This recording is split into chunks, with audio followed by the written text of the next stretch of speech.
السلام علیکم ورحمۃ اللہ تعالی وبرکاتہ۔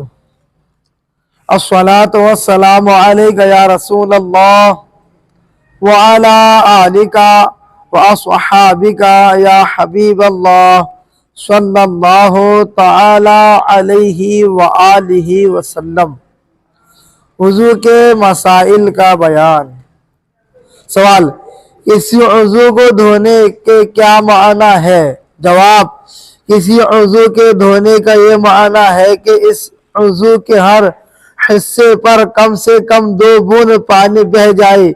بھیگ جانے یا تیل کی طرح پانی چھپا لینے یا ایک آدھا بوند بہہ جانے کو دھونا نہیں کہیں گے، نہ اس سے وضو یا غسل ادا ہو۔ سوال: وضو کرتے ہوئے کیا نیت ہونی چاہیے؟ جواب: وضو پر ثواب پانے کے لیے حکم الہی بجا لانے کی نیت سے وضو کرنا ضروری ہے، ورنہ وضو ہو جائے گا مگر ثواب نہ پائے گا۔ سوال: وضو اور غسل کے دوران داڑھی دھونے کا کیا حکم ہے؟ جواب: داڑھی خواہ گھنی ہو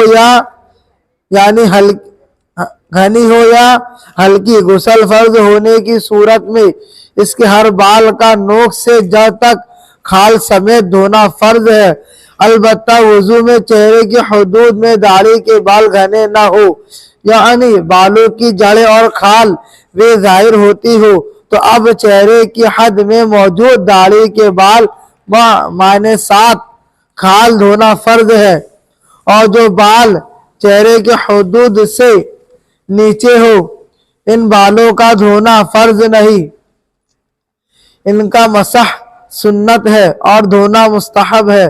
مستحب معنی ہوتا ہے کرے تو ثواب، نہ کرے تو کوئی گناہ نہیں۔ اگر داڑھی کے بال گھنے ہو کے گھنے پن کی وجہ سے بالوں کی جڑیں اور کھال نظر نہ آتی ہو تو اب بالوں کی جڑیں اور کھال کا دھونا فرض نہیں، بالوں کا دھونا فرض ہے، اور اگر کچھ حصے میں گھنے بال ہو اور کچھ ہلکے بال تو جہاں گھنے ہو وہاں بال اور جہاں ہلکے رہے اس جگہ جلد کا دھونا فرض ہے۔ سوال: نماز جنازہ کے وضو سے دیگر نمازیں پڑھ سکتے ہیں یا نہیں؟ عوام میں مشہور ہے کہ جنازہ کے وضو سے دیگر نمازیں نہیں پڑھ سکتے، کیا یہ درست ہے؟ جواب: نماز جنازہ کے وضو سے بلا شبہ دیگر تمام نمازیں فرض، واجب اور نفل و سنت پڑھ سکتے ہیں، اس میں کوئی حرج نہیں۔ عوام میں جو مشہور ہے کہ نماز جنازہ کے وضو سے دیگر نمازیں نہیں پڑھ سکتے، یہ بات محض غلط اور باطل اور بے اصل ہے۔ امام اہل سنت احمد رضا خان رحمۃ اللہ علیہ اسی طرح کے ایک سوال کے جواب میں فرماتے ہیں، یہ مسئلہ میں مشہور ہے کہ حال میں مشہور ہے کہ وضو جنازہ سے اور نمازیں نہیں پڑھ سکتے، محض غلط اور باطل اور بے اصل ہے۔ مسئلہ صرف اس قدر ہے کہ اگر نماز جنازہ قائم ہوئی اور بعض اشخاص آئے، تندرست ہے، پانی موجود ہے، مگر وضو کرے تو نماز ہو چکے گی اور نماز جنازہ کی قضا نہیں، نہ ایک میت پر 2 نمازیں۔ اس مجبوری میں انہیں اجازت ہے کہ تیمم کر کے نماز میں شریک ہو جائے، اس تیمم سے اور نمازیں نہیں پڑھ سکتے، نہ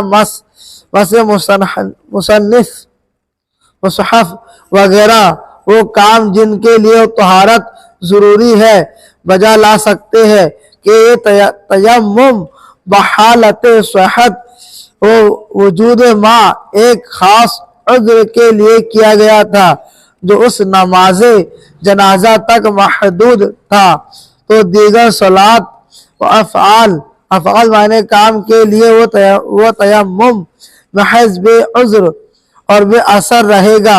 حکم یہ تھا کہ عوام نے اسے کھینچتے ہو کہاں تک پہنچا دیا۔ وضو کے بعد یاد آیا کہ کوئی عضو دھونے سے رہ گیا مگر یاد نہیں کہ کون سا، تو اب کیا کرے؟ جواب: ایسی صورت میں بایاں یعنی الٹا پاؤں دھو لیا جائے۔ سوال: کسی صورت میں بے وضو شخص یعنی 100 ہاتھ 25 گز 225 فٹ سے کم پانی میں بے دھولا ہاتھ ڈال دے تو پانی مستعمل نہیں ہوگا؟ جواب: اگر پانی بڑے برتن میں ہو اور کوئی چھوٹا برتن بھی نہیں کہ اس میں پانی انڈیل کر ہاتھ دھوئے تو اسے چاہیے کہ بائیں ہاتھ کی انگلیاں ملا کر صرف وہ انگلیاں پانی میں ڈالے، ہتھیلی کا کوئی حصہ پانی میں نہ پڑے، اور پانی نکال کر داہنا ہاتھ گھٹنے تک 3 بار دھوئے، پھر داہنے ہاتھ کو جہاں تک دھویا ہے بلا تکلف پانی میں ڈال سکتا ہے۔